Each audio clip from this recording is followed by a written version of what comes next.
Shalom kekasih Tuhan, kembali dalam renungan Light of Revival.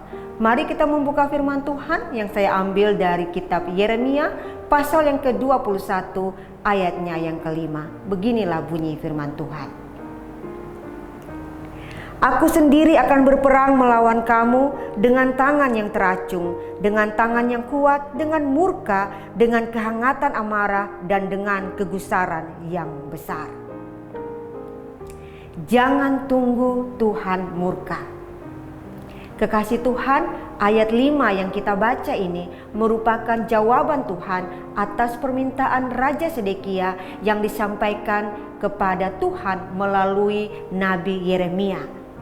Di dalam ayat sebelumnya dikatakan, tanyakanlah kiranya petunjuk Tuhan untuk kami, sebab Nebukadnezar Raja Babel memerangi kami. Barangkali Tuhan mau melakukan kepada kami tepat seperti perbuatan-perbuatannya yang ajaib, sehingga Nebukadnezar mundur meninggalkan kami.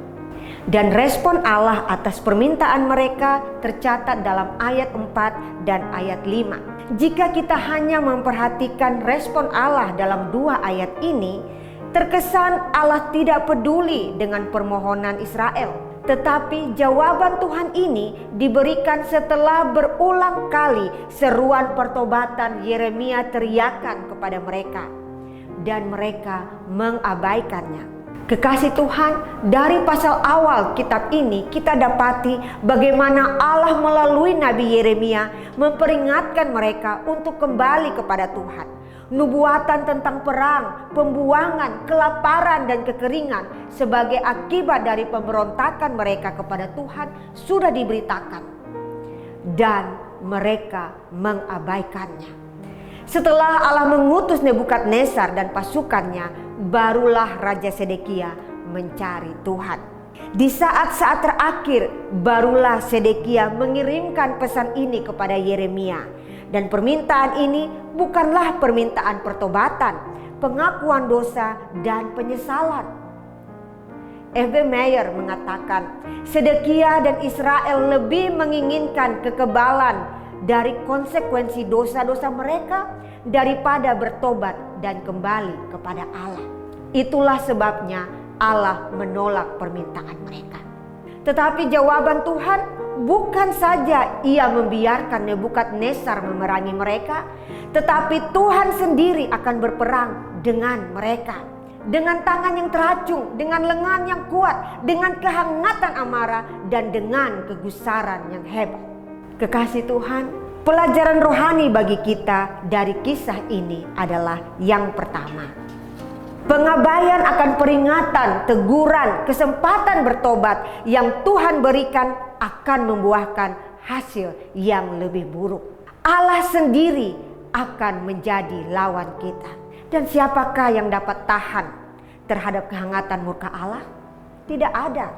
Kekasih Tuhan, semua umat manusia saat ini sedang hidup dalam masa anugerah, di mana peringatan, teguran, dan kesempatan untuk bertobat, untuk berbalik kepada Allah dalam Kristus, untuk percaya sungguh-sungguh kepada Yesus sebagai satu-satunya juru selamat terbuka lebar. Tetapi banyak orang mengabaikan peringatan, teguran, dan kesempatan yang Tuhan berikan ini.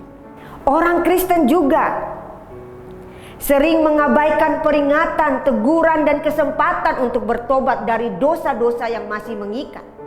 Ingatlah, pengabaian akan peringatan, teguran, dan kesempatan bertobat hanya akan membuahkan hasil yang lebih buruk. Sangat buruk bagi kita. Yang kedua, jangan tunda pertobatan. Bertobatlah dalam kesempatan pertama. Jangan tunggu Tuhan murka baru kita menyesali dosa dan berbalik kepadanya. Karena seringkali itu yang terjadi, bukan? Tetapi ketika itu terjadi, semuanya sudah terlambat. Tidak semua kita mendapatkan kesempatan bertobat di saat-saat terakhir seperti penjahat di samping Yesus.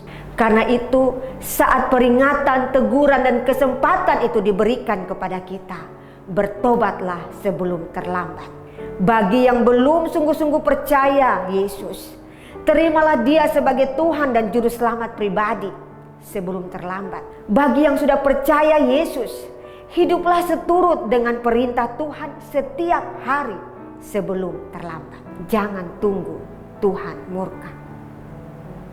Amin. Mari kita berdoa. Bapa yang kami sembah di dalam nama Tuhan kami Yesus Kristus, kami bersyukur untuk hari kehidupan yang masih Engkau berikan sampai dengan saat ini bagi kami. Karena itu ya Tuhan, tolonglah kami untuk memaknai setiap kesempatan hidup yang Engkau berikan, untuk hidup seturut dengan kehendak dan rencana-Mu, berjalan berlaku seturut dengan apa yang Tuhan mau bagi kami sesuai dengan firman-Mu. Berkatilah kami dan orang-orang yang kami kasihi ya Tuhan di sepanjang hari ini. Dan kiranya Allah Roh Kudus menjagai dan melindungi kami sepanjang kehidupan kami. Mengampuni semua dosa dan kesalahan kami. Hanya di dalam nama-Mu Tuhan kami Yesus Kristus kami berdoa kepada Bapa di surga. Amin. Kekasih Tuhan, selamat menjalani hari dalam berkat Tuhan. Dan mari jadikanlah firman Tuhan sebagai terang dan pelita dalam hidup kita. Shalom, Tuhan Yesus memberkati.